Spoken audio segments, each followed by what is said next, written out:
as a county and city project. Ditto.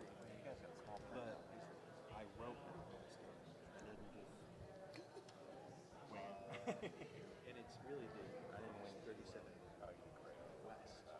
Like I said, I'm just glad that I think I have 3 new friends. There you go.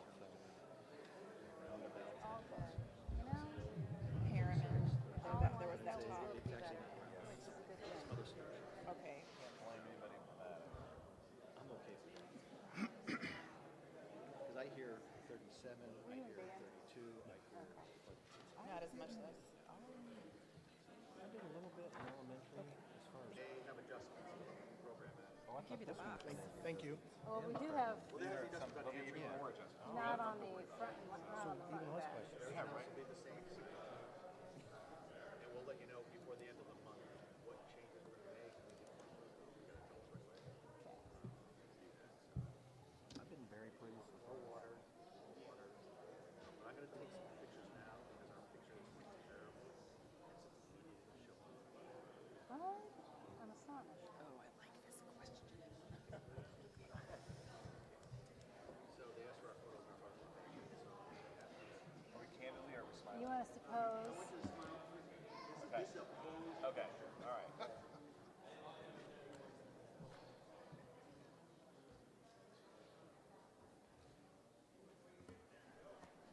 There you go.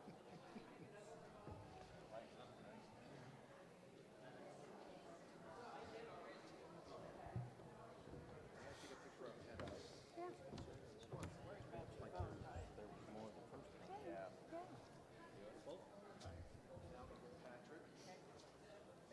You. It's,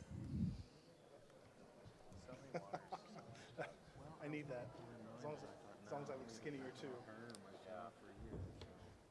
then I got her paranoid. She's trying to drink all her water. I know. I'm sitting here trying to like negotiate my space. I know. Well, I knocked stuff off my table last time, I feel so like I'm going to see a bit of this.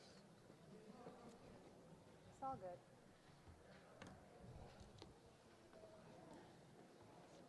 My head count.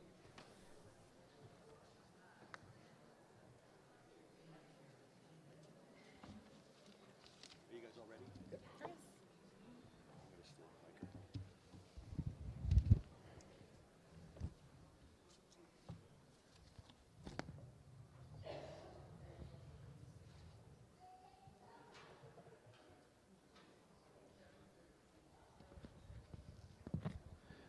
Good evening, ladies and gentlemen. My name is Bob Dubois with the Noblesville Chamber. I want to thank you all for coming. Oh, that's much louder there. There we go. I have just a few quick announcements before we turn this over to the experts tonight. Some critical things. We have emergency exits both in the front and back. We will not need them, but if they do, they're right there. Restrooms are out the front. Men's room is to my left, and to my right is the ladies' room. Yeah, I can't do that. Sorry. I will ask you to all take out your cell phones and silence them. We had the phone rang through the last session, and it was a bit distracting. We don't mind that you take pictures and tweet out and do what you do on social media. That's fine. We do ask that if you do want to take pictures, you do it from your seats and don't come up and into the front row to be distracting to the candidates. Tonight, we are webcasting live, courtesy of Hamilton County Television. So they are up here. We appreciate them. It is live, but it'll also be run as a broadcast. So if you know folks who are not here tonight, but would like to see what our candidates have to say, they certainly can tune in at home at any time for that, as well as the first session, and our third session will be the same way. So I think I've covered my official legal duties before we turn it over to Patrick. But Patrick Probst is our facilitator for today, for this candidate conversation. He's from Missouri, but he's now a Noblesville guy, and he is the lead pastor at Faith Community Church. He and his wife, Kemi, have 3 children here in Noblesville, and he is also the leader of the group called Serve Noblesville, which is a wonderful event that it does at the end of June to bring the community together through the faith-based community to serve Noblesville in a great way. And the Chamber this year is participating, which we're excited about that opportunity as well. So Patrick, if you want to take the duties for this evening, we thank you for being here. Absolutely. Absolutely. Thank you. I think the announcement that Bob forgot is also that your seats are flotation devices, and so if we happen to have a water landing, you can take those off for that. Now, welcome to our second of 3 candidate conversations on behalf of the Hamilton County League of Women Voters and Noblesville Chamber. Thank you for coming out tonight, that you didn't get bested by the beautiful weather that is out there or by daylight savings. As he said, I am Patrick Probst, your conversation facilitator this evening, and my role tonight is to referee a tag team expo of semi-professional wrestling by the 4 mayoral candidates. They will compete as tag team, and they will wrestle 2 out of 3 matches to advance to next November's excuse me. Hello? Yeah, Bob? We're not doing that? They're not wrestling. You're sure? It sounds like no? Oh, we're just going to talk. All right. Never mind. There'll be no wrestling this evening. We're going to just have a conversation with the panelists. To those who came that I sold tickets to tonight, those are non-refundable. Any complaints can be directed towards Bob Dubois at the Chamber of Commerce. In all seriousness, this is our second of 3 mayoral conversations. My role is to keep things moving along, maybe have a little fun along the way. Our esteemed panelists will help engage in the 4 candidates in conversation, and together our goal is to provide these forums where residents, or the voters, have a chance to learn the candidates' vision, their leadership approach, their public policy positions, and specific plans to advance our city. Candidates, I'll ask you again if you will let us see your humanity tonight, not so much the political side, although that is also important. Show us your vision, your leadership, but more than that, show us that you are our neighbor. We have segmented our conversations into 3 monthly themes: peoples and relationships, which we covered last month, places and things, which will be covered tonight, and finally, economy and finances, which will be held on April 8th. The Chamber and the League have reached out to several local agencies and nonprofits that serve Noblesville residents to gather input on the needs of Noblesville residents. The public has also been asked to submit questions online, and each question tonight is a composite from many from those in our community. Also, tonight you are asked to submit questions and to give those to those who are out in the aisle. They will take those and catalog those for the second part of the session this evening. As mentioned, candidates tonight will be in conversation with our panel of Noblesville residents, and let me introduce them to you at this time. Norman Burns is the president and CEO of Conner Prairie Museum. He is an entrepreneurial museum and nonprofit management leader for over 32 years. He has a history of successfully developing innovative approaches and compelling visions for operating history and general museums, leading 6 museums in 3 states as CEO. Burns' commitment to history and preservation has meant personal service on the boards for cultural tourism, preservation, and conservation agencies across the states. He has served numerous local, state, regional, and national museum organizations, including currently the vice chair of the American Association for State and Local History, and serves as vice chair of Hamilton County Tourism. Norman and his wife, Sandy, of 34 years, have 3 grown sons and a granddaughter. Our other panelist is Jenna Stewart. She has lived in Noblesville for over 20 years. She and her husband, Doug, have 2 children. She's a former practicing attorney and currently serves as an issue advocate for the League of Women Voters of Indiana. She's a member of the Noblesville Chamber of Commerce Business Advocacy Committee, and in 2018, Jenna competed in the Mrs. Indiana America pageant and the title of Mrs. Noblesville, and has used her platform to promote civic engagement. Would you please join me in giving them a hand and thanking them for being our panelists?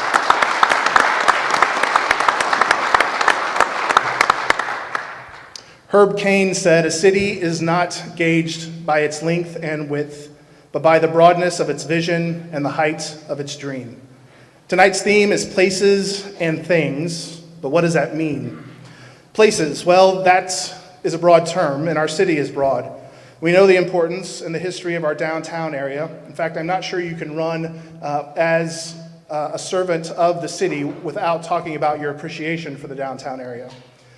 However, we also have I-69 exit and the Hamilton Town Center and the business park that sits out there. We have the 37 corridor. We have the western side of the city that has the entries into the city at 146, 32, and 38, as well as Federal Hill Commons and Morse Lake on the west side. Each of these areas have specific and unique uses for the city.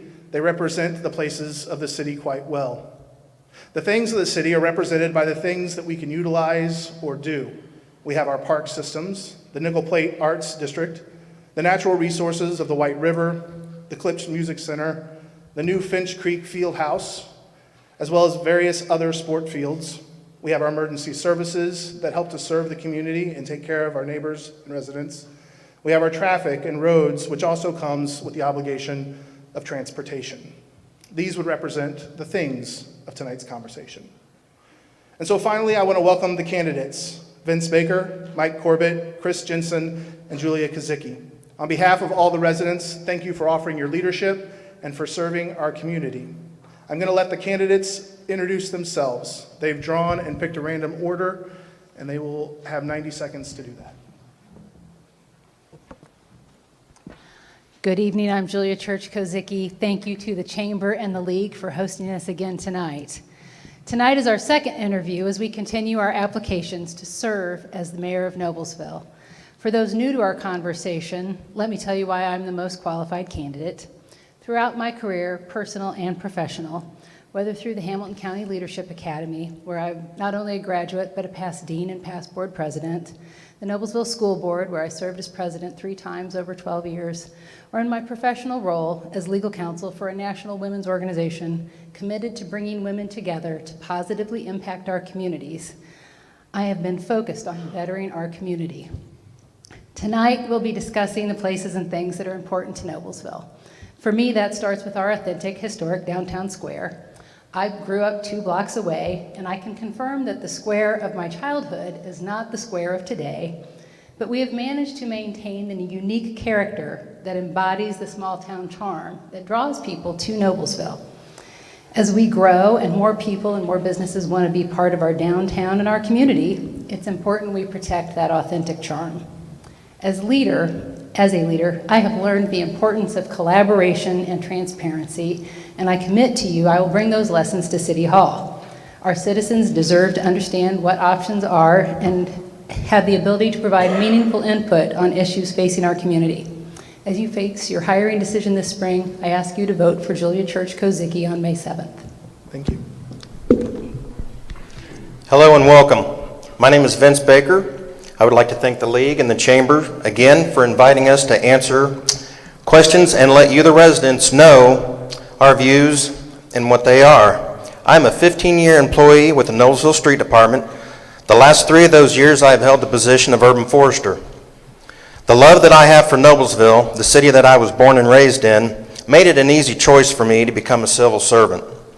Throughout my duties working with the city, I have had many residents approach me and ask me the questions to voice their concerns to me about the future of Noblesville.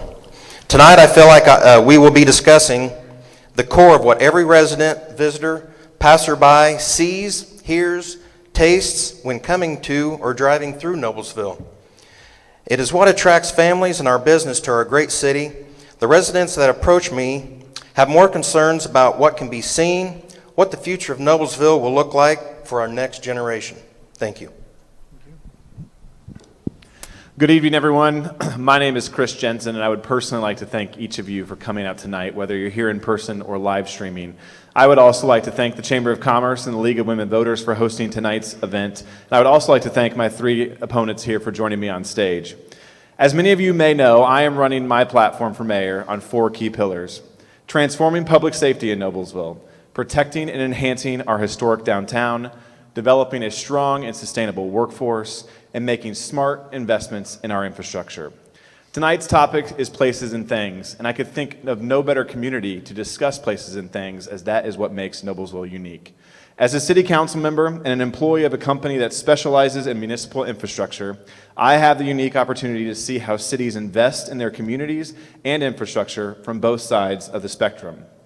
All communities want to be appealing and accessible. They want amenities that appeal to their citizens and to visitors, and they want their community to be easy to travel to and navigate. As a city, our goal is to find ways to maintain and enhance what we have while not financially burdening our citizens and local businesses. I believe that my knowledge and experience in local government and municipal infrastructure, as well as my strong relationships at the city, state, and federal level, give me a perspective necessary to be a strong leader. Investing in Noblesville's places and things takes knowledge, creativity, prioritization, collaboration, and someone who is willing to lead and to make tough decisions. I believe I am that leader, and I'm looking forward to this conversation this evening. Thank you very much. Hello, everyone. I'm Mike Corbett, and thank you to the Chamber and the League, and thank all of you for coming tonight. Places and things is an appropriate topic for a forum like this because some of the places that we cherish and we hold dear are under stress these days. Noblesville is unique because we have a sense of our heritage here that many other communities don't have. But we've seen what can happen when we aren't vigilant. We lost our train. We're about to lose more historic buildings downtown. We nearly lost a part of Seminary Park. We need to be careful that we don't destroy the very thing that makes us unique. I'm not saying we shouldn't change. We have to change to remain competitive. But as we change, we need to be aware of the basic values and characteristics that define our city and remain true to them. There's a lot of pressure these days to be like everyone else. We need to resist that. I believe I'm the right candidate to ensure Noblesville remains true to its values. Living and working around the country has given me a unique background, an interest in community development, and a wealth of business and cultural experience. As we expand our downtown, as we embrace the river, as we grow the corporate campus, and as we plan what's going to happen in Wayne Township, it's important to keep our values in mind and put Noblesville's unique imprint on that development.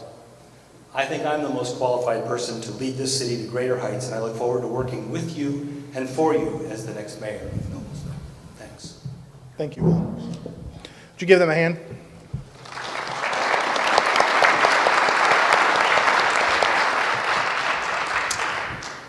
The format is structured yet flexible, and each of you will be offered 90-second an opening statement, which you gave, and you'll also close with that.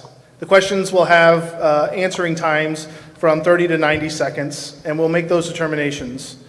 The timer is in the front row, as you've already seen, and you'll get a 15-second warning, as well as a stop sign that will appear when your time is up. To start off, I'd like to start with a personal question. You can think of this like Chuck Woolery on Love Connection. But as you think about the city of Noblesville, where is the place to go and get the best breaded chicken or pork tenderloin in the city? And we'll go with the order that we took the opening statements. Whoa! You can say your house. I'll come over and try it. The best pork tenderloin in Noblesville. I'm going to go Grindstone Public House. Okay, excellent. Again tonight, I am going to keep my answers short and sweet. So the best tenderloin, hands down, in Noblesville, Courtney's Kitchen. All right. I think it's hard to choose between your children, but I would say Sid's. I have to agree, it's Sid's. All right. Looks like we'll be heading downtown after tonight's forum and testing out the tenderloins. All right, let's get to the questions and the topic for tonight.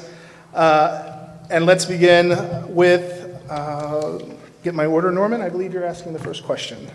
Yes, thank you, Patrick. And candidates, once again, want to thank you for your involvement this evening, your spirit of service to the community. As a Noblesville native, I appreciate your time and your service. The first question this evening is about the community's voice. Considering that places and things should naturally involve public involvement and represents the community's voice, under your administration, what should the public expect to see or experience in areas of transparency, public input, and the community's involvement in planning Noblesville's public projects as well as other private projects? Vince will start us out. You have 90 seconds. That is a great question. I'd like to fall back onto the Livingston project. I actually went to the county meetings for that, and it went through the first reading, it went through the second reading, and it seemed like after that, it was a done deal with hardly any public input into that. I want to make sure, if I'm elected mayor, I want the communities actively involved. Thank you. Yes, I think you'll hear from and I often hear from city councilors that we hire them to make decisions and that they shouldn't necessarily have to be appealing to the people and going to the people. For similar with the Levinson, where people had the opportunity to speak up, but by the time they did, it was pretty much a done deal. We do need to increase transparency. We need to come to the people sooner, listen to what people say, and then our city leaders need to take that input and maybe change their mind based on what they hear from the community. We need to make sure that the people are speaking and not just business interests. 3.5 years ago, I had the privilege of being hired by the folks of District 2 in Noblesville to represent them. And every day for the past 3.5 years, I have worked hard to listen to their needs and wants.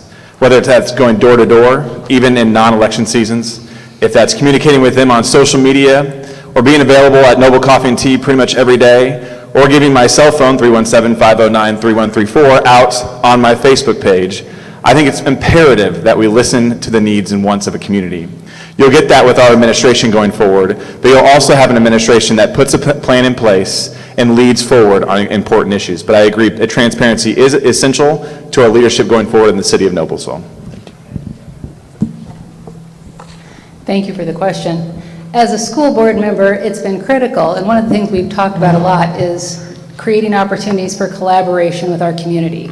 As we've had a number of projects, whether it be redistricting elementary school boundaries, whether it be supporting referendums, we've held a number of public meetings where we've gathered input, and in some cases we've gone back and reworked things because on the basis of that input. I would carry that lesson forward into my administration, and on many topics create opportunities where the public can provide input and then have that input be valued as we make final decisions. With that, I also intend to have times where I am personally available. Dr. Niedermeyer created her monthly table talks, and that's a practice I'm continuing forward now. My first one will be on, or my second one will be on March 19th at All Local. So I look forward to connecting with the community in that atmosphere and in a number of atmospheres. I think it's important the mayor be available both in and out of City Hall so that people have that opportunity for input on issues large and small. Thank you. Thank you. Jenna? The next question has to do with housing. According to my crack staff of researchers, there are 1,000+ new home lots that have been approved but not yet built in our city. How does the influx of population affect additional parks, schools, and other city services in the area? And then the second part of this question has to do with the recent housing study, which has suggested that we may be building a product to cater to yesterday's needs or market. What will you do to ensure that Noblesville is developing a wider range of housing types, and should that include a diversity of prices? Mike, we'll let you start, and we'll give 90 seconds for this question as well. Okay. You're absolutely right on that the housing study that was recently conducted shows that we very well maybe those 1,000 lots that you're talking about very well maybe for homes that are not going to be in demand in the future. But we've committed to those. So at this point, we need to make sure that as we develop those, that we're also taking into account the other needs that are going to be coming in the future. That is this missing middle that they're talking about. We have a great need for affordable housing, for entry-level housing, and also for empty nesters. As we move forward, we need to make sure that these new developments that we have, I think we also have an issue, frankly, with the way subdivisions are developed. They're single use, and yet the future is all about multi-use, making sure that people have the amenities that they need within their own neighborhoods. And yes, that's going to put pressure on the community to develop new parks. We need to make sure that we have the infrastructure for it. You were dead, so we want to fix that. Wow. I'm sorry about that. Okay. Shall I start over? Would you like me to ask the question again? Okay. We need to make sure as we move forward that we're building the infrastructure that we need for these new homes. And we need to focus, I think, on making sure that we have communities that have all of the services that people need without having to drive across town to get them. So communities, as we develop residential, should also have retail associated with them. Pods that are connected by not only by streets, but by trails as well. There's a lot of work to be done. Thank you, Mike. Sorry for that. I do feel like some of the communities that are on the, I wouldn't say the outskirts of Noblesville, the city limits or downtown, but along, the 191st Street or the Hazeldale, they also, like Mike said, they need more retail structure for them. Plus, we also need to look at more housing for over 55 or for seniors that are on a fixed income. Thank you. We are so fortunate that Noblesville is a desirable community. And with that designation comes an increased demand for housing here in our community. We have to, as part of the mayor's office, lay out a vision for how we see ourselves growing going forward. Part of that is investing more in our park space, in our green space, and we're seeing that in downtown at Federal Hill Commons. We're seeing that on the east side at Finch Creek Park. We're seeing that investment in our trail system as well. Those are all reactions and proactive measures in order to accommodate the increased housing.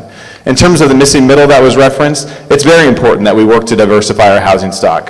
Noblesville is an open community, open to all, and we want to make sure we have the diverse housing stock going forward. I think a lot of the communities that we're starting to see in front of the city council currently have what's called aging in place, where individuals can have single-family residences, but then also go down to zero lot line, no maintenance homes, so they're able to stay in those communities into long term. But I think it is vital, and it's part of being a good leader in a community, is laying out a vision for the future housing stock that keeps our standards high and yet meets the demand of the future.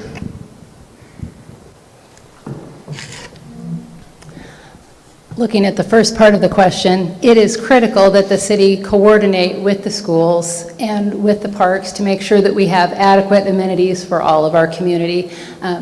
We have a demographic study now on the school side that shows we are appropriately sized in the number of buildings we have for our current population.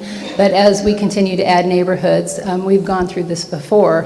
When you have 3 or 4 neighborhoods pop up all of a sudden, then you have an immediate need for school, and schools don't come out of the ground overnight. So particularly in a referendum age. So it is important that we coordinate those activities so that we have time to plan and prepare. And that's true for parks as well. We want to make sure that we have adequate green space for our community. I think we're under scale for what we need, so we need to look at more opportunities for enhancing our green space, not taking it away as we looked at Seminary Park. With housing, I think we do need to look at more opportunities. You hear all the time of people moving to or moving back to Noblesville to be near children and grandchildren. And so having the kind of housing that folks are looking for at all stages of life is critical. And how do we encourage that when the market wants to build what they believe they have demand for, and we want to encourage something that they don't see the demand for? But it is leadership at the city level that lets those developers know this is what we need and this is what we're approving, and we're not approving everything that walks in the door. Thank you.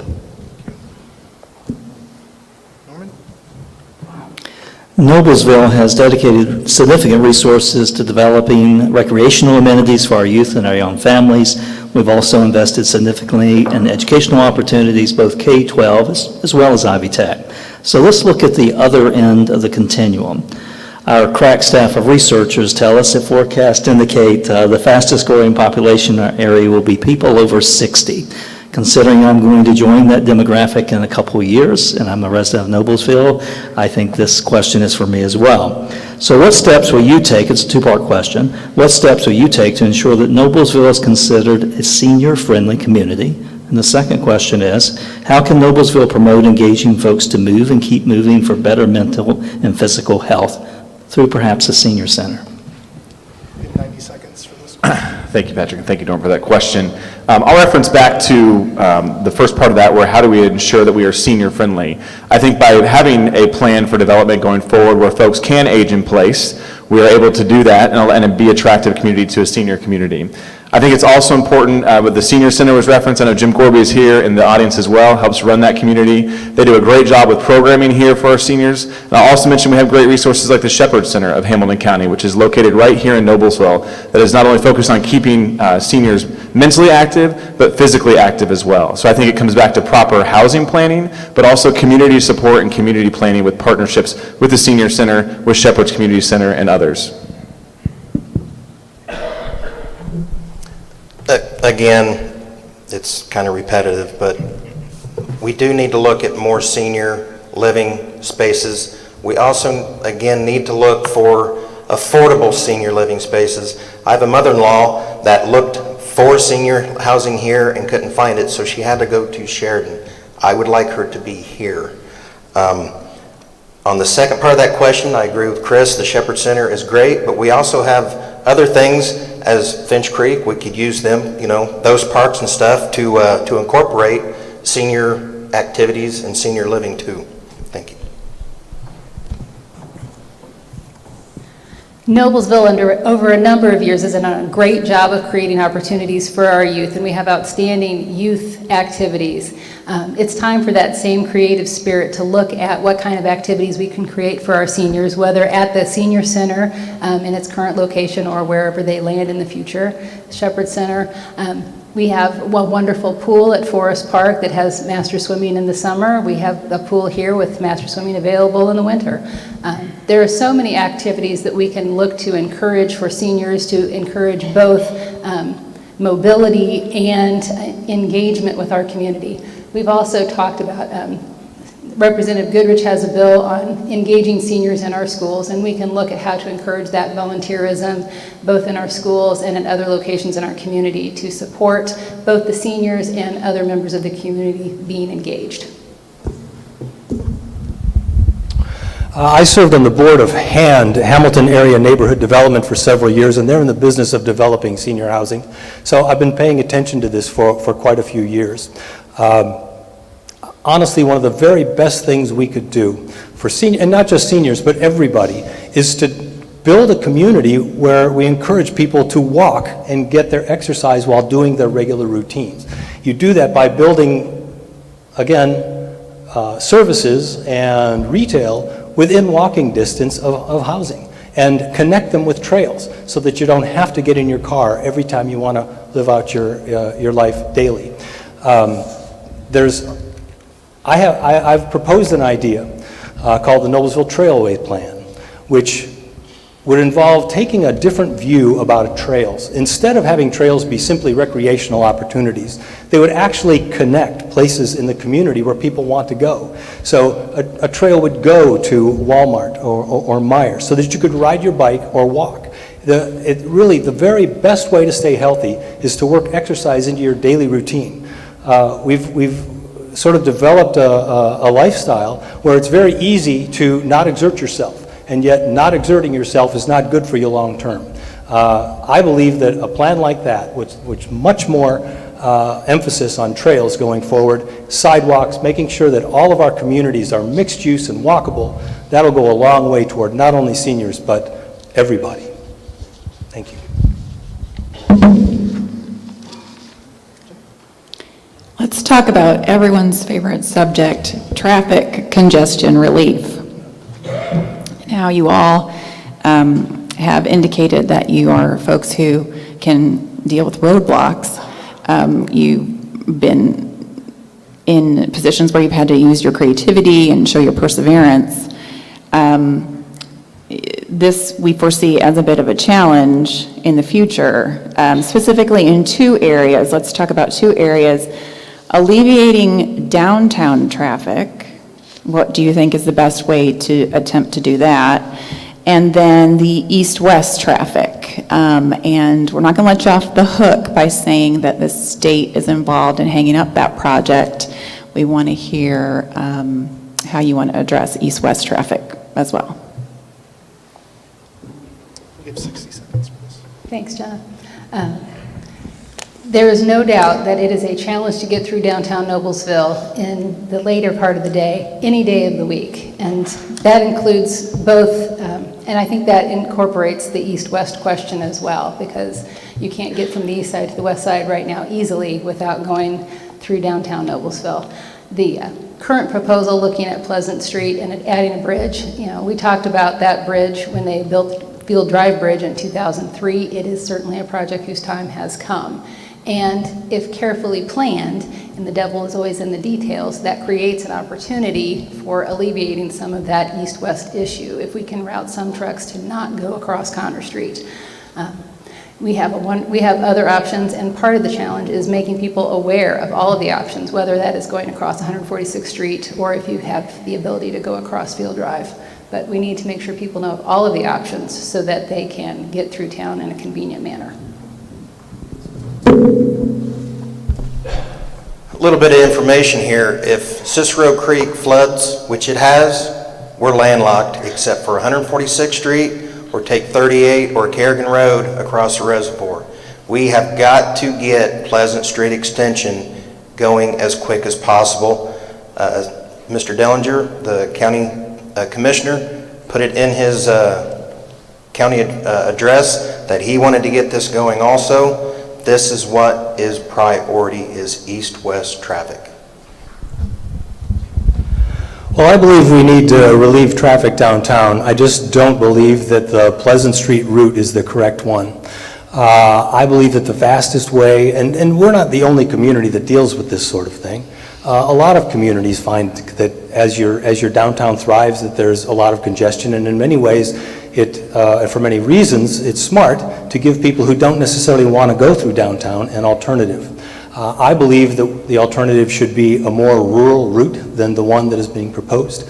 I believe that would not only spare a couple of neighborhoods that the Pleasant Street extension will go through, but it will also give people coming in from the south an opportunity to take a shortcut over to the retail area off of 37 and take a shortcut over to Hague Road without having to come into town.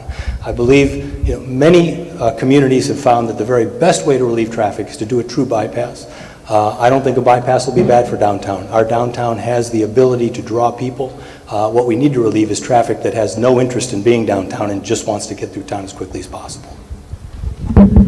We have talked about east to west traffic congestion in the city of Noblesville for the better part of 4 decades. We have had the Pleasant Street plan on our thoroughfare plan since 1995. And you're right, Jenna, it isn't an appropriate answer to say that this lies on the state's hands.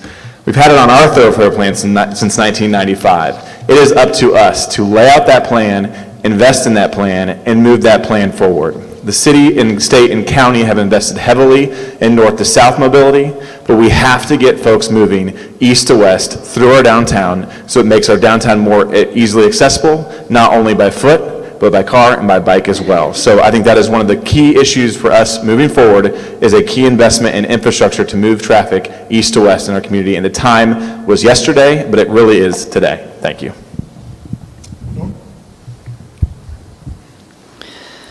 Our city continues to grow, and our police headquarters is out of room for modern-day policing. The new police headquarters is something that's very important, but is it a priority for you? And if so, where do you think the best place to relocate it would be? Public safety should be priority number one for any leader of any community. And we have talked about a new police station for many, many years, and the time to act is now.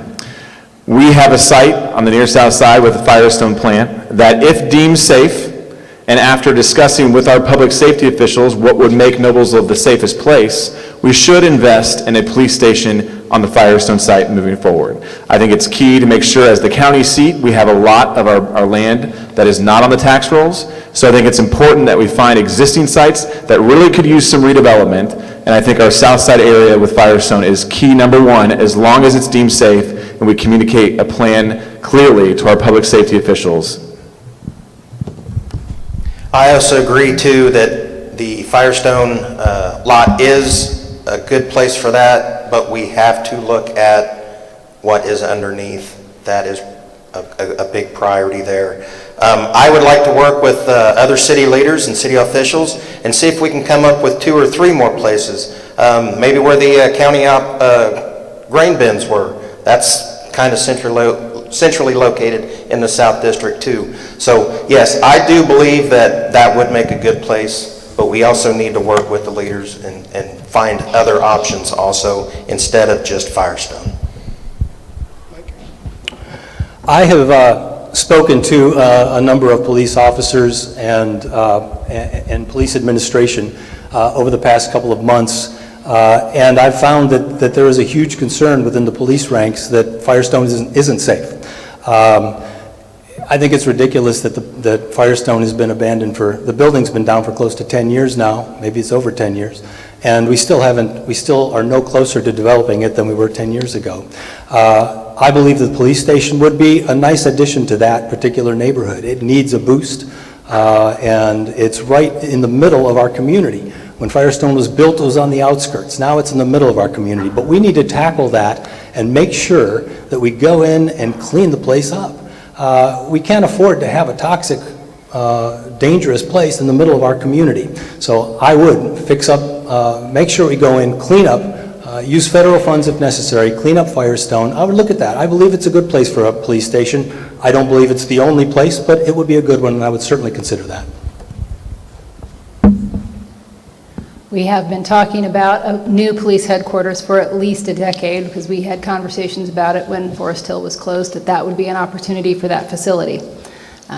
I don't believe that the Firestone lot is the appropriate place for a police headquarters. I think it is the responsibility of Firestone to remediate that ground, and then it should all be redeveloped into commercial and business property so that it improves our assessed valuation. I think we do need a new police headquarters sooner rather than later, certainly before Firestone's going to get that ground cleaned up. And whether we look at the old Marsh building or we look at other opportunities around our city, I think there are lots of places that could be appropriate, but I would not use the Firestone lot for that.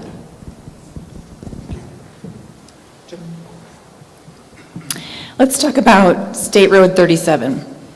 The state and county currently have plans to enhance traffic flow and the connectivity of State Road 37 over the next few years.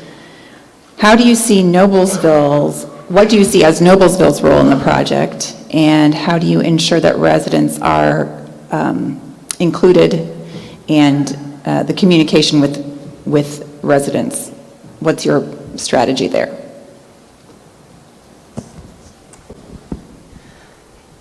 State Road 37 has been a priority for many years, and it is great to see it finally moving. It's sad that the only pieces of Noblesville that it currently touches are 146th Street and 141st Street. But certainly there are lots of Noblesville residents who will be traveling through the areas under construction from 146th South for the next 5 years. It is incumbent on the city of Noblesville to join with the Department of Transportation and the City of Fishers in communicating those plans for sharing what alternative routes could be, and sharing specific timelines on when various sections of the road will be closed so that people are prepared to utilize alternative methods. As we learned going down US 31 for several years, it is a slow and painful process. It's great when it's done, but it is painful in the middle. So it's easier when you understand what's coming, and the city needs to be on front of communicating that. In regards to the State Road 37 project, the city of Noblesville has to have a seat at the table for phase 2. We're currently getting ready to start construction on phase 1. There will be 2 intersections, 146th Street and 141st, that are in Noblesville. But the Commissioner of MnDOT, Joe McGinnis, I've had a conversation with him. He knows Noblesville is ready to participate as we go into phase 2. We're going to have to make sure we have a great proactive outreach plan, because there are businesses that will be impacted along that corridor. There are residents that will have to reroute their daily traffic schedules along that corridor. And it's imperative, much as we discussed early on, to have that conversation with residents, with business owners ahead of time. But the time is now to get in front of those conversations so we can invest in that infrastructure upgrade going forward. Yes, we learned some lessons from US 31, and that's that some businesses don't survive when we start on highway projects that end up diverting traffic off of local roads for sometimes more than a year. Carmel was proactive in trying to help businesses stay in business while people had a great difficulty getting to getting to them. And they had some success, but there were still some casualties. So it's important that we intervene early and often, communicate very well with those businesses, because after all, it is going to be disruptive to them. I've heard some rather creative solutions actually come from the businesses along State Route 37, having to do with tax rebates and so forth. But I think whether or not that's appropriate, I'm not sure. But we've heard from them, and we need to make sure that we engage with them as often as possible. One last thing about that, I believe that we need to make sure that we're coordinating the east-west connectivity with the north-south connectivity. So make sure that we're dealing with State Route 32 as well as State Route 37. So now we're talking about north-south. Yeah, we need to be more proactive. Maybe if we could talk to some of the business owners from Carmel when the Keystone project went in, maybe they have some input that could help us be more proactive with getting 37 done. And also, we need to think about Allisonville Road and 146th Street also. That is going to be a big issue, east and west. Plus, we need to work with the local agencies in Noblesville and with Fishers and make sure that Allisonville Road will make a good thoroughfare through that construction.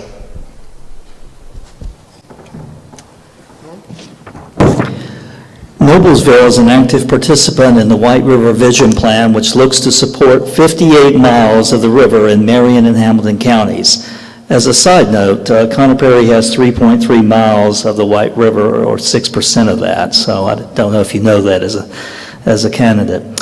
So as you look at Noblesville and you look at the wetlands, the retired quarry areas that are south of the city, that intersect the future Nickel Plate Trail, which are the two proposed areas for the project.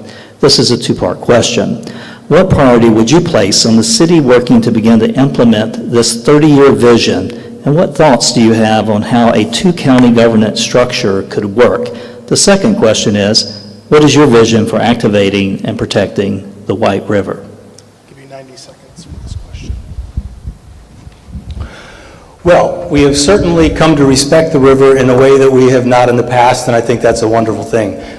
This exercise that's happened over the past year or so with the White River Visioning Plan has been very informative. I was serving on one of the committees, the Cultural and Heritage Committee. It's been a learning experience for me, and I'm grateful that the two counties are working together to make it happen. Noblesville has a terrific opportunity. We're the only community in Hamilton County that has a river running through our downtown.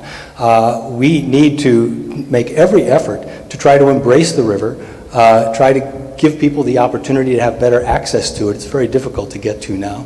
And I would place a high priority on that. As we deal with our downtown and we start developing the west side of the river, of course, the river runs right through it. So the ability for a river walk, the idea of having homes and restaurants along the river is very appealing to me, and I think would really go a long way toward enhancing our downtown.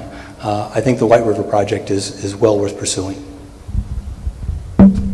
I too agree that the White River project is exceptionally a great thing for Noblesville, like Mike said, with the river running through Noblesville. I just last year went on a vacation to Milwaukee, and how they implemented what they did through their city with their riverway was unbelievable. I'm hoping that that is something that we can do, not alone just with the trail, but also with businesses, and also improvising or implementing some type of boating service. We do have a beautiful river running through Noblesville, and growing up on 9th Street, I was able to enjoy several of my neighbors who had houses backing up to the river and looking across to Forest Park, and it is a wonderful thing, and people need that opportunity to appreciate that beauty. I agree we need to work on creating more recreational opportunities for people to visit the river. In working with the Scouts over several years, we've done White River cleanup, and it is glorious to be down along the river and seeing treasures some have left behind. Not all are glorious. But looking at opportunities as we get closer to downtown and to create some commercial opportunities for restaurants and other ways that people can enjoy that beauty and bridge. metaphorically bridge as well as physically bridge the river to appreciate both the east and west sides is a priority for the next administration. As has been said, the White River is a unique asset to Noblesville. And I not only applaud Marion and Hamilton County, but I applaud Brenda Myers, who I know is here with Hamilton County Tourism, Norm, your team as well, for taking a comprehensive look. I think anytime you see a 30-year plan, it's very easy to kick some of those ideas down the road.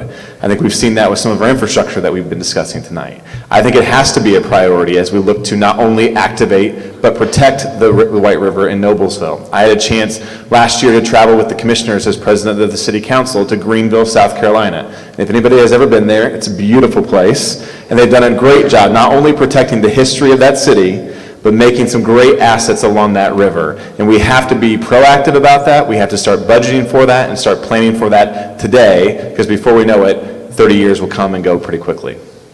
So now I'm going to ask you to transition to downtown question. Let's stay on that along the White River. So question 2. A recent downtown streetscape plan was created. What steps will you take to see full implementation?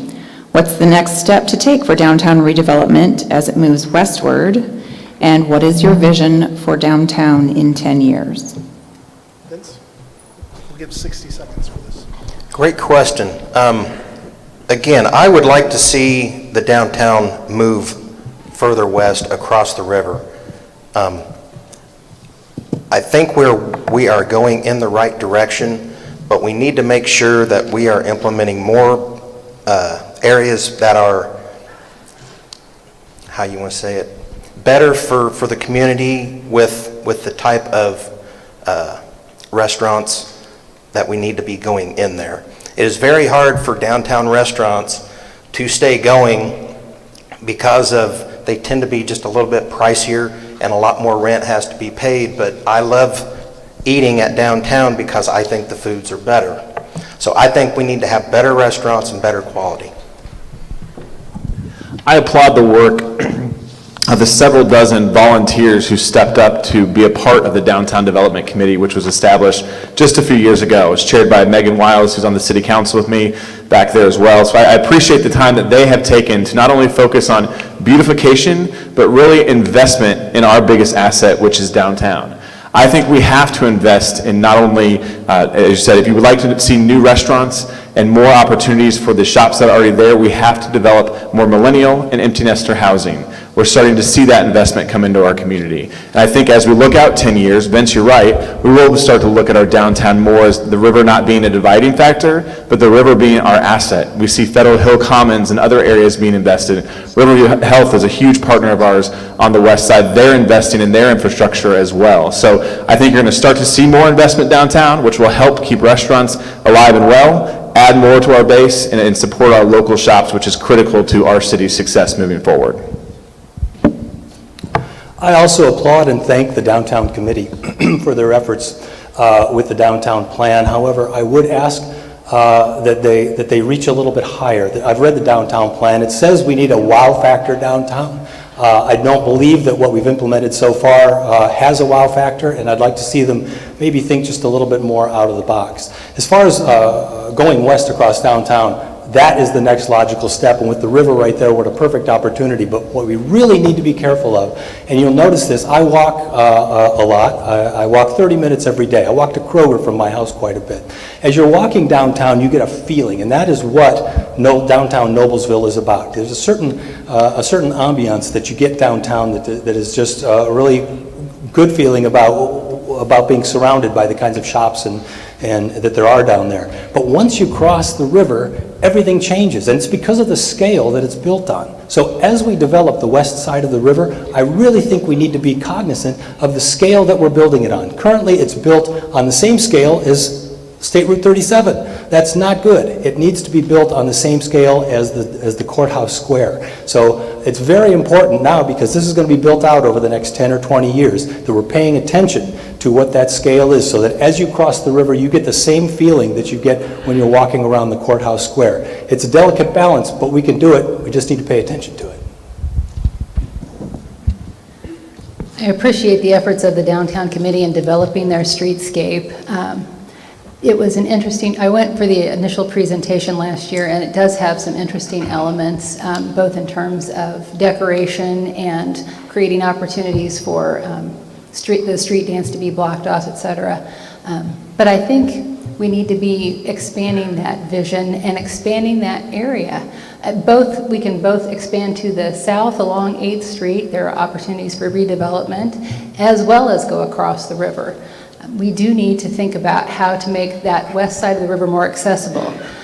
It is a challenge if you park on the east side of the river and walk across to get to, when you finally get to Federal Hill Commons, and we're going to lose parking across 32 as Riverview continues to develop. So making sure that we have enough parking and enough ways for people to bridge over so that we have a combined sense of that whole downtown area are going to be critical. And I think we need to look at where we can redevelop to have adequate parking and adequate access for all of our community on the west side. Norman, I'm going to ask you to pick out question 11 on Noblesville connectivity. So there's very distinct parts of Noblesville. The harbors, 146th Street downtown, the exit 210 area, as well as rural areas of our community. What do you think is the best way to connect these different areas to make it one cohesive city? And secondly, what do you see as future and plans for improvement, beautification, protection, and connection to the city? 90 seconds, please. Our city is broad and growing and has the opportunities to extend even further. So it's interesting to think about how to create entry points that make it clear that you've entered Noblesville. But when you think about beautification and starting to create that connectivity, it starts with how does it look when you come through the initial gateway. So whether that's at Gray Road on 32 or on 146th Street, or looking at how we can create entry points that might move as our boundaries expand on the east side, I think we need to start with a beautiful entry point. And then as we go to the various communities, neighborhoods around our community, it is both connectivity through roads and through trails. Living in North Harbor, I struggle to imagine riding my bicycle to exit 10, but I could. And so if there were appropriate trails to get there rather than being on the street necessarily. So thinking about how do we create access points that people can get from one place to another and know all of their options. I think as we think about getting through and making sure that people understand all of those neighborhoods are a part of our community, and so how do we make sure that that connection to Noblesville is a part of each neighborhood as they connect? Well, okay, North Harbor to exit 10 would be a bit of a hike. I'll give you that.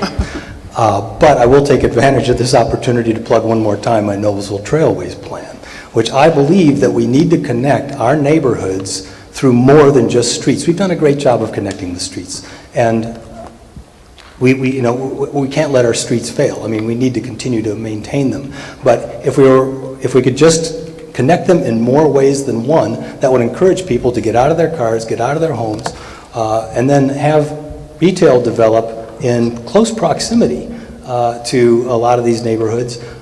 It would encourage people to get out and walk more. It would foster community, and it would give people a better way to exercise without necessarily having to go to the gym. Another way that I believe we could better connect our communities is with an idea that I brought up in the last forum, which is let's reinvigorate the homeowners association group that used to meet downtown and doesn't anymore. By getting homeowners associations involved with each other, we can get more synergies going, and I think that'd be a good thing. I couldn't agree more, Mike, on the trails. I think our city leaders and our county council or city council has done a great job with improving our trails and getting us connected. I think it would also be great, like Julie said, with our gateways coming into Noblesville and with our, hopefully getting a lot of roads paved that we need so desperately right now. But we could also ask, keep Noblesville beautiful, or the city Noblesville Tree Board that I am a part of, to help with the gateways to try to keep the cost down to where we could find the money in other ways. Well, thanks, Vince. Shows that not all politics is evil there, is it? No, I happen to be a Harbor's kid. I grew up in West Harbor. My mom still lives there to this day, and we were laughing beforehand because I was trying to explain to her where Chapel Villas is, if anybody knows where Chapel Villas is. And she finally said, is it east of 37? I said, yes. She said, forget about it. Don't worry about it. She couldn't figure out where it is. But, you know, to so many people, exit 210 on the east side is the entry point and front door into Noblesville. I can't tell you how many people tell me they went to Deer Creek, Verizon, Ruhoff, whatever you prefer, and they had no idea it was in Noblesville. And I think we need to work better not only to beautify that entrance, but to work with local businesses out there to help tell the Noblesville story. And if exit 210 is our front door, then we need to get them down to our kitchen table, which is downtown, and get them into downtown Noblesville. And that's not only done through moving traffic east to west, as we've discussed, but moving people by foot and by bike east to west as well, and also making sure that neighborhoods like North Harbor and West Harbor and South Harbor do have access points into our downtown, which is truly the heart of our community. But let's use exit 210 as our front door to tell our story going forward. We're going to be taking our last pre-planned question. I know I'm going to sing a duet with you, Mike. We're taking our last pre-planned question, and then we're going to transition to the audience questions that you've submitted tonight. And so, panelists, do you have the last pre-planned? You're getting kind of bossy now. Well, they said I could be. Okay, well, you did threaten with the wrestling, so I'm just going to do what you say. This question has to do with non-car transportation. How do you feel about the transportation options currently available in our city? Do we have enough options? If not, what will you do to increase those? What, if anything, would you do to facilitate non-car transportation? Buses, bikes, electric bikes, scooters, and other public transportation. 60 seconds for this. Well, I don't want to be labeled as a one-issue candidate here, but I'm in favor of an alternative transportation plan. And I would like to see this trailway. Let me go into a little bit of detail on it. It would be more than a trail, but less than a street. And, you know, other communities are dealing with scooters. This would be a place for scooters. Perhaps we have golf carts. It certainly would be a place where people could ride their bikes. Cars would be able to drive on it, but the priority would be other forms of transportation, whether it be walking or biking or riding a scooter. I believe that as we move forward, we have to get away from there being just one mode to get around. It's very difficult to get most places in Noblesville without a car. We need to be proactive about designing a real system that encourages people to get out and move around a little bit and at the same time improves community.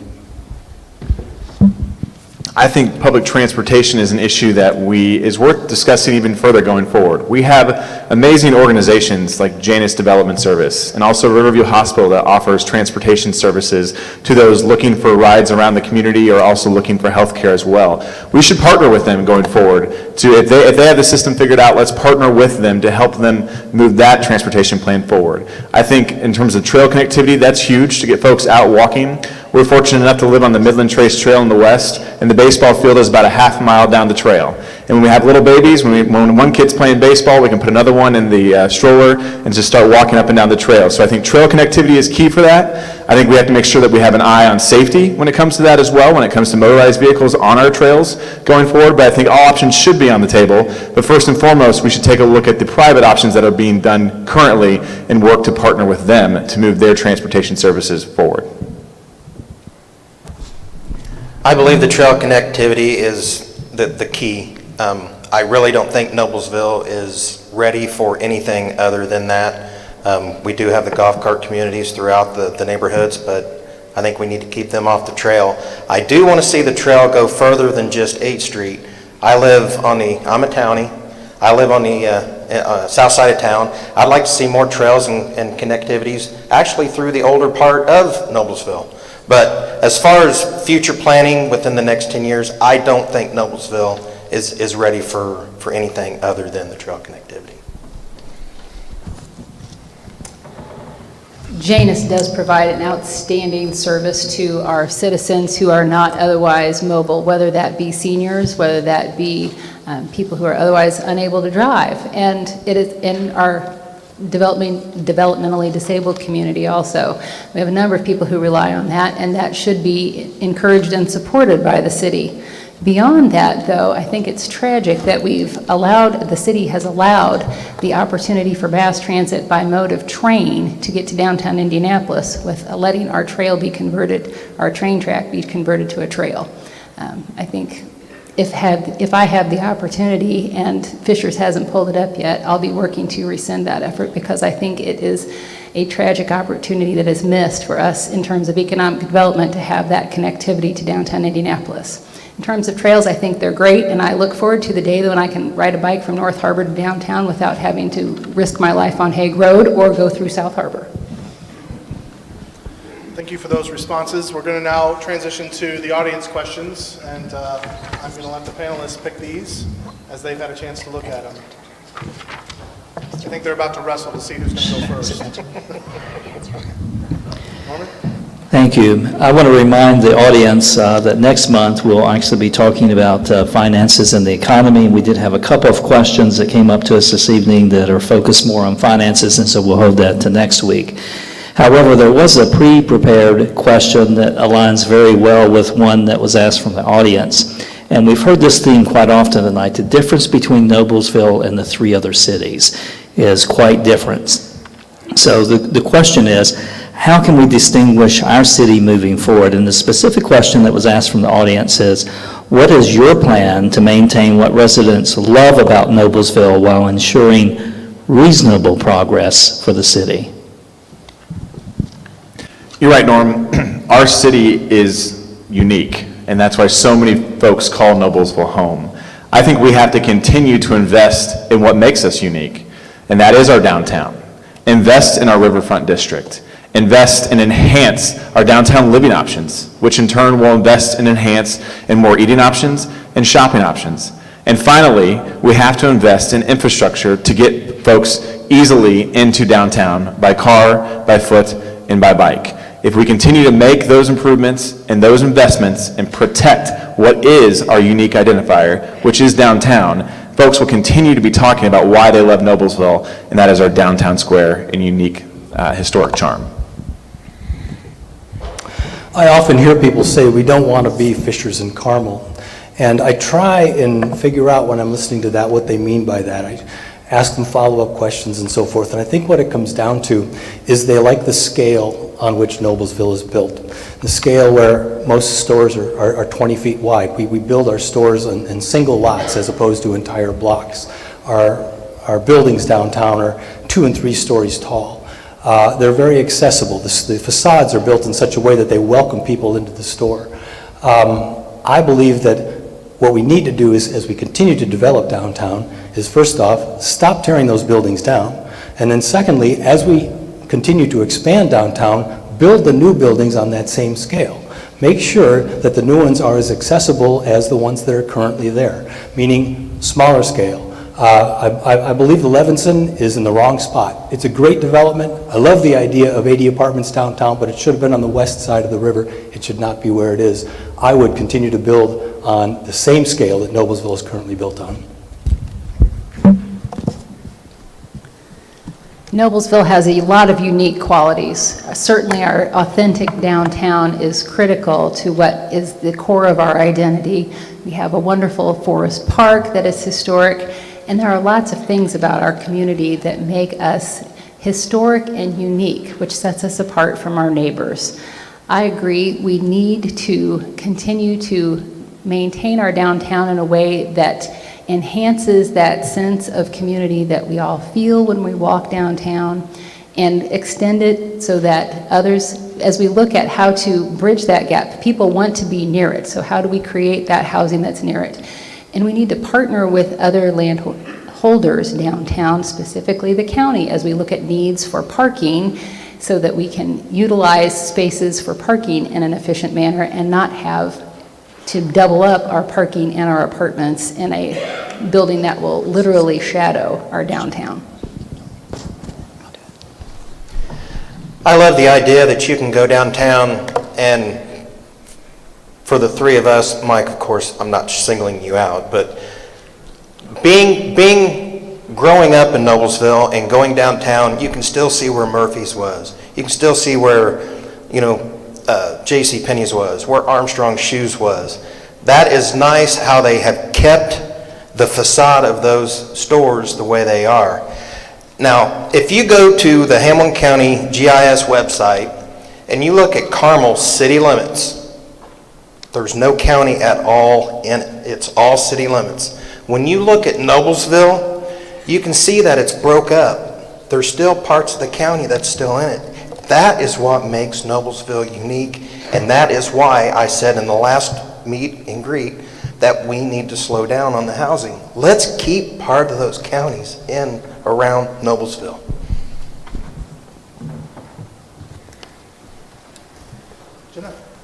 Okay.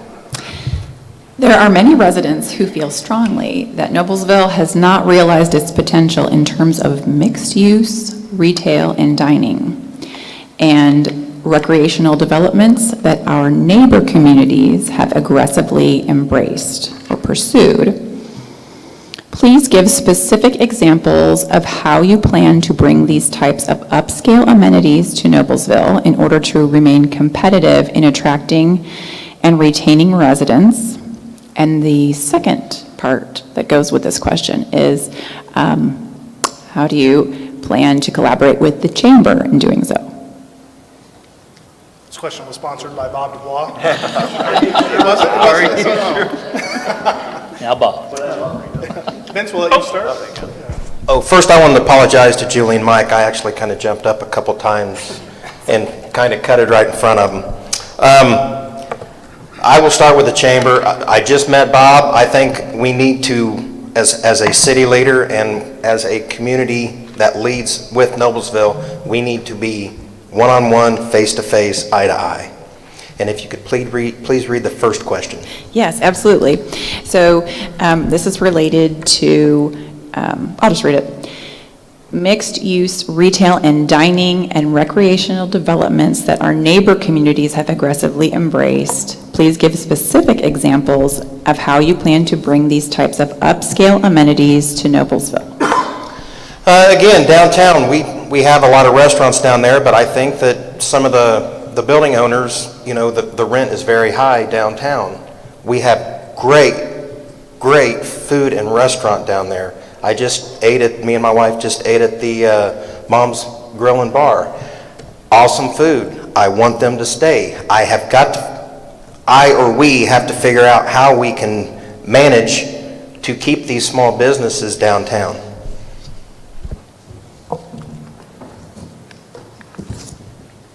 We have opportunities for recreation and retail throughout our community, and certainly we need to collaborate with the chamber in encouraging those who want to move to our community, whether it is the new Pure Bar on 37 or Mom's downtown, having moved from South Harbor. But we have lots of little nooks where we can look to add additional recreational and dining amenities to our community. And it takes developing relationships with people who build restaurants. I served on the Indiana School Board Association board with the human resources manager of the Cunningham Group, who owns Brew Burger. So that was one opportunity where we talked about, have you thought about looking in Noblesville? And then they happened to be meeting with Steve Cook, and suddenly we have a Brew Burger in Noblesville. It is opportunities where you have to meet with those restaurants with the top goffs of the world and look on how we can bring them and decide what it is our community wants to offer. I mean, Janus has a wonderful putt and golf right now, and they're looking for people on that area and that don't take up all the ground. So how do we encourage that also? Thanks. Yes, we want to have the kind of development that brings people to our downtown. I think we need to be careful when we say that Fishers and Carmel have been successful. I'm not sure that the kind of development that they have seen is exactly what we want downtown. So we just need to be somewhat discriminating about how we develop our downtown to make sure it develops once again on the scale that we want. But I will say that up until now, our economic development efforts have not been focused on the downtown area. Instead, we give our tax rebates and our tax abatements to businesses that are far out of downtown, when in fact, tax abatements are meant to be able to develop land that has not been developable otherwise. I believe that what we ought to do is take some of those economic development efforts and invest them in the downtown. Do public-private partnerships, which is the way a lot of these things work these days, but make sure that we do it on the right scale with Noblesville values. I think it's important as we look at mixed use and upscale amenities that we strike a balance that is truly Noblesville. We don't need to model our attraction of mixed use and upscale amenities off of any other community. We can be our own, and we're starting to see that. It goes back to our original point a few questions ago about investing in downtown. We do have some opportunity in some unique spaces to have mixed-use development that can help bring upscale amenities and help support existing upscale amenities in our downtown. We also have different areas across the city that we can go out and attract those upscale amenities and those mixed-use developments. But we really should stand on our own vision and what we believe is right for our downtown and our community as a whole. And finally, in terms of collaborating with the Chamber of Commerce, if you'll remember if you were here a month ago, I said that, I'm a firm believer that if the private sector can do it better, by all means, let them do it.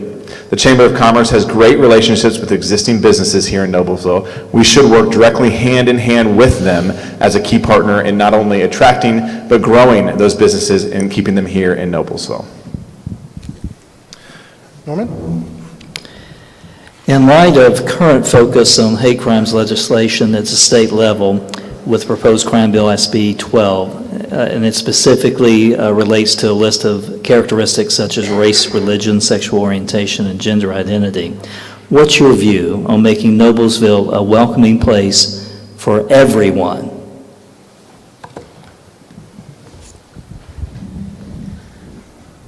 Noblesville has been known as a welcoming community, and certainly we have had our challenges, and that has resulted in the formation of the Noblesville Diversity Coalition, which is working actively to improve that welcoming spirit to all of our residents.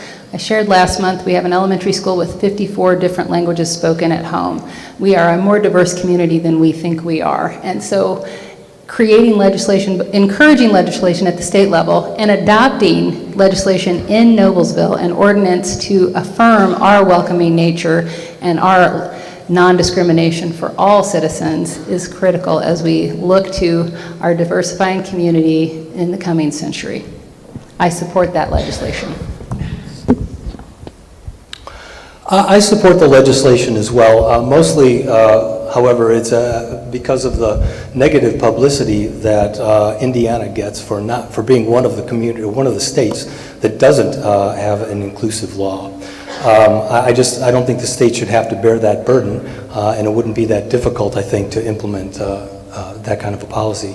Locally, I applaud what the Diversity Committee is doing. I'm glad that we've got such a group in Noblesville that is proactively working to show everybody in the community that we are welcoming and that it's part of our culture, because that's really what it's about. We need to make sure that our culture is such that we welcome anybody, any new people that come to the community. In many cases, that means new religions, new races. We need to work on that constantly, and I will just mention that having the HOA group meeting once again on a regular basis would add toward that inclusiveness. Noblesville is a welcoming community, but we can always do more. And Senate Bill 12 is a great example of we should not let our state legislators off the hook. This should be an issue that is addressed by our state legislators. I'm incredibly proud of my friend Governor Eric Holcomb, who has stood up fiercely in support of this legislation. I look forward to telling him that next month when he joins us in Noblesville for a campaign meet and greet on April 1st. But this is a very important issue as we continue moving forward, but it is an issue that we should allow the state to handle, and we should make sure our legislators know where we stand. Thank you. I too agree that the state should be handling this issue, but I also agree with Julie with the Diversity Coalition. I take pride in Noblesville walking down the street and people just say hello. Hi, how are you doing? You know, I honestly feel like there's no diversity in this town. If there is, I want to know, and I want to be the first to try to fix this problem.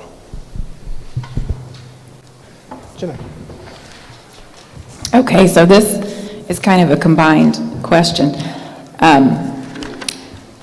Our crack staff has had their ears to the ground, and they have heard city officials suggest that Noblesville cannot afford to approve or build homes under $275,000. And so we are concerned about what that means for the typical public employee or hourly worker and what their options are as far as living in Noblesville. And an audience member says that Noblesville is often associated with the phrase vinyl villages. It often feels like Noblesville's new housing are frequently apartments and high-density single-family homes. They ask, is this the best path forward? And if not, what is? If I could take the second part of that first, in terms of vinyl villages, there's been no recent, in the past 10 years, housing addition that allows vinyl in the city of Noblesville. So we're working towards that, and I think it's important when it comes to housing costs that we have a diverse housing stock, and we're working towards that. I've not heard the city officials, I happen to be one, say those numbers, but I do think when property tax caps were put into our Constitution in 2009, we now have a challenge in front of us in terms of making sure that we have the assessed value, taxes coming off the homes that we have in Noblesville to provide services. We have to provide services, police and fire and others, to every house that's approved. So it's important for us to take a key look on that, but also make sure that we are being very aware that we are an open community and have options for all income levels to invest, live, and grow here in Noblesville.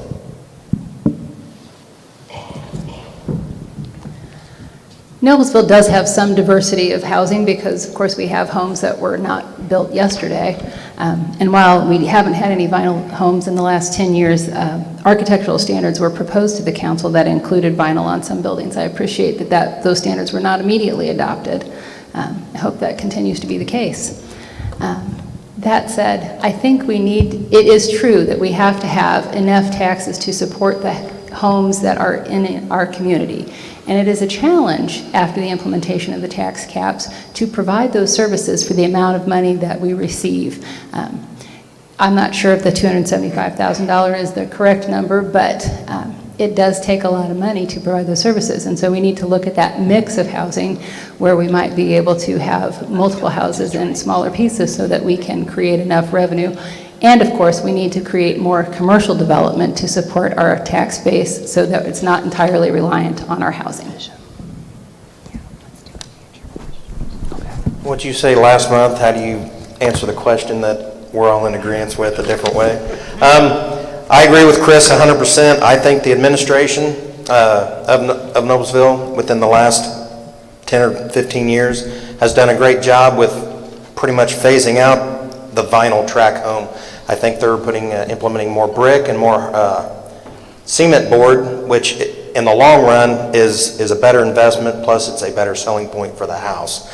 As far as the other question, I would have to honestly look and get with the city officials and try to work out this plan.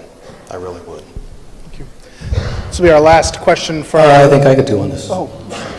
Okay, we'll let you go. I told you. We'll let you, no, you win, go ahead.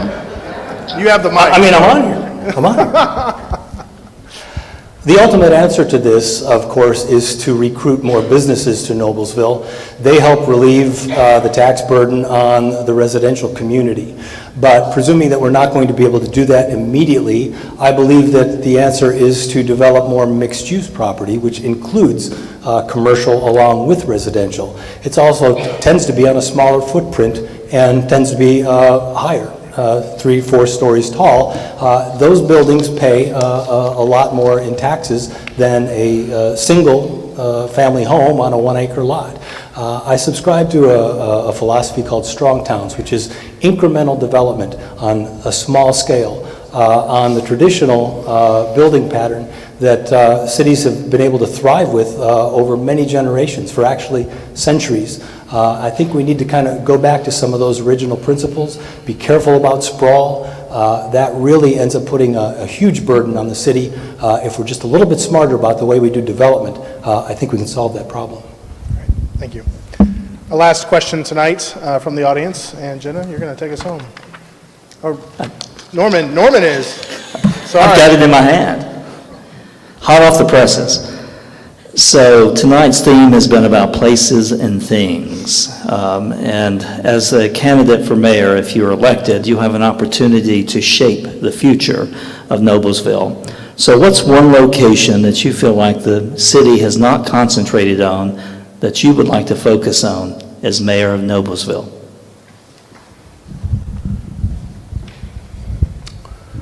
I think the location that has the most potential that I think we need to focus on immediately is the west side of the river. I like the idea. I was a big fan of Federal Hill Park, still am. I think it's a nice amenity. It's a great amenity for the community. The problem is that we only got it half done. Parking is an issue. It's built on the wrong scale. There aren't a lot of people that live over there. It's not accessible to people. That whole west side of the river needs to be rethought. Meaning the traffic needs to flow differently. We need to open it up to pedestrians. We need to include more parking. We need to open it up to the river. It's just there's so much opportunity there. That would be one of the very first places that I would focus on.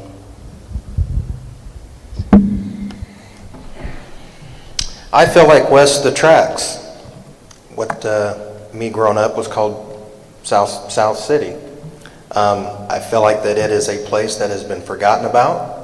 I feel like, the city has done some stuff with some curbs and some sidewalks, but I think we need to do more. I want to take pride in knowing that I know a lot of those neighbors over there, and they have, voiced their concerns to me that they're forgot about. And that's where I would start. I think the priority location for Noblesville is the redevelopment of the Firestone property, and that's going to take the city pushing Firestone to do the remediation work necessary so that we are confident it is safe to develop, and then looking at how we develop it for commercial and business property so that we again have significant property value there rather than nominal, if any, for what is effectively a brownfield. Thank you. Hey, come on. Patrick. There's 4 of us. Yeah. I keep thinking about this poor 10-year-old. Here's what the rest of downtown. them happen. He's going for the That's right, ball. I know. I'm going for, here we go. In terms of investing in Noblesville for its future generations, I think about that because that is genuinely what has led me to be in this race. I think of south of downtown. All the corridors that are coming off of south of downtown, 8th Street, 9th Street, 10th Street. As you said, on the south side there with Southside Park. We're investing in a connector piece for the Riverwalk that will take the Riverwalk to Southside Park, so folks are able to connect to that. As Julia said, Firestone is there on the south side as well. That is an area, not only is it a gateway for those who are coming to our city from the south, but it's a way to invest and develop that for future generations. I think about 8th Street, I think about the Nickel Plate Arts District there. Investing on those south corridors will help develop Noblesville's future and allow the next generation to not only want to come back here, but stay here long term and influence their kids and their grandkids to stay in Noblesville as well. Thank you. I will give it back. Great comments tonight. Great conversation about the places and the things of Noblesville, and hopefully you heard some great things. We're going to allow the candidates to give their closing comments. They'll have 90 seconds to do so. They'll do that in the reverse order that they opened with tonight as we wrap up the evening. Thank you, Patrick, and thank all of you for coming tonight. Thanks to the Chamber, and thanks to the League of Women Voters. Our built environment, our streets, roads, buildings, parks, businesses, churches, schools, the river, the railroad, and more, they all contribute to the unique community we call Noblesville. I appreciate the opportunity to share a bit of my vision for the future of this community with you tonight.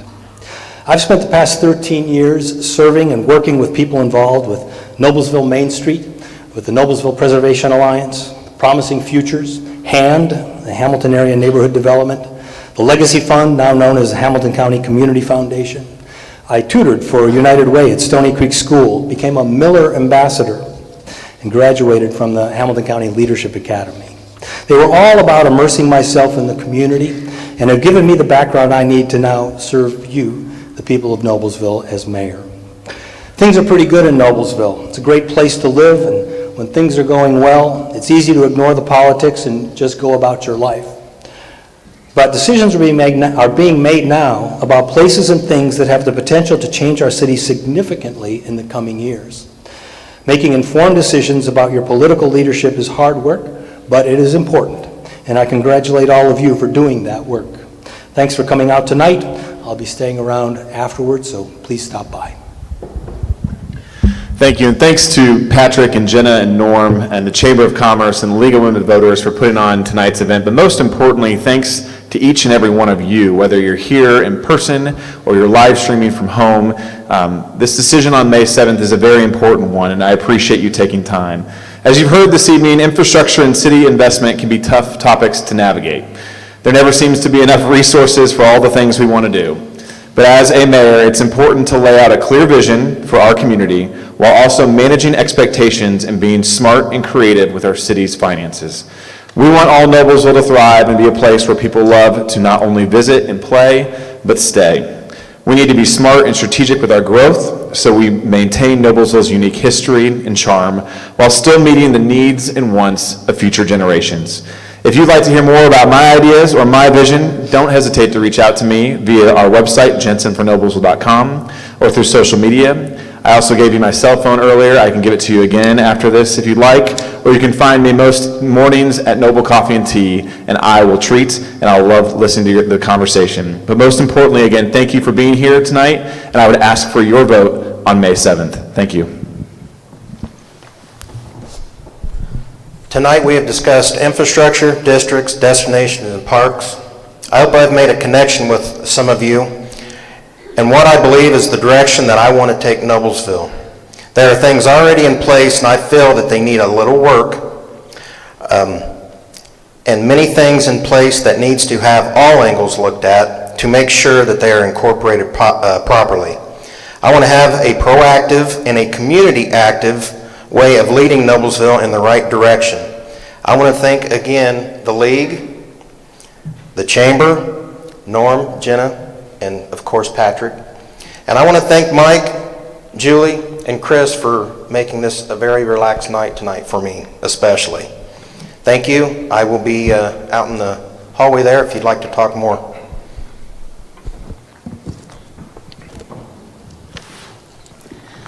Well, I'll join the thank yous. Thank you to the League of Women Voters and the Chamber for hosting us this evening, and to Norm and Jenna and Patrick for outstanding questions. We regret that this is not our talent competition tonight, as you promised us last month, Patrick.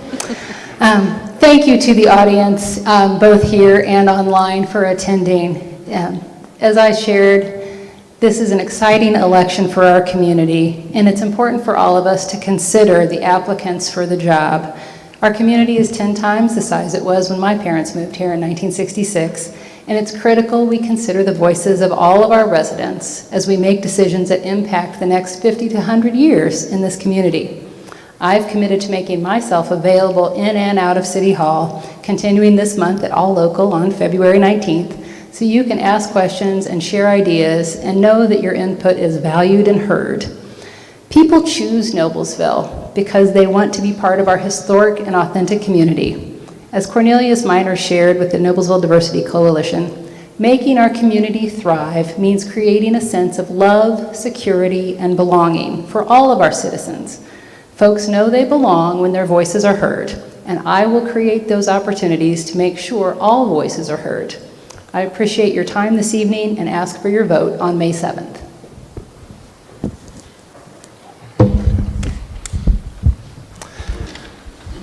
This happens because you as the citizens of Noblesville want to come out and have these conversations and to hear the voices of the potential candidates that are running for the position of mayor. It would be nothing if the four of them and the three of us and Bob on the front row were the ones here. So thank you for coming out and joining in this conversation to learn in this. I was pleasantly alerted to the fact that after the last session, we had a Noblesville resident who watched us live in Arizona so that they could be a part of the conversation while they were out of the area. That doesn't happen by chance, so we want to thank Hamilton County Television and Jim Wofford for his work in making this happen. We want to thank the Noblesville schools for providing this place so that we can be here and that we can fit us in. It's such a great asset that we do have. We want to thank our crack staff that has worked hard. You heard over and over our crack staff was cranking out information, and we were able to get those questions addressed.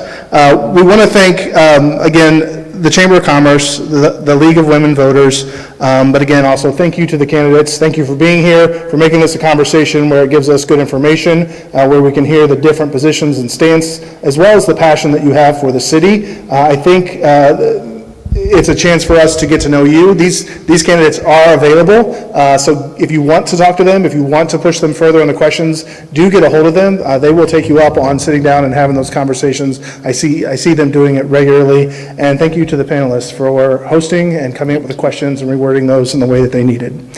Thank you all for coming. I don't know if there's any sunlight left, but if there's a little bit, I hope you can enjoy it tonight as you head out.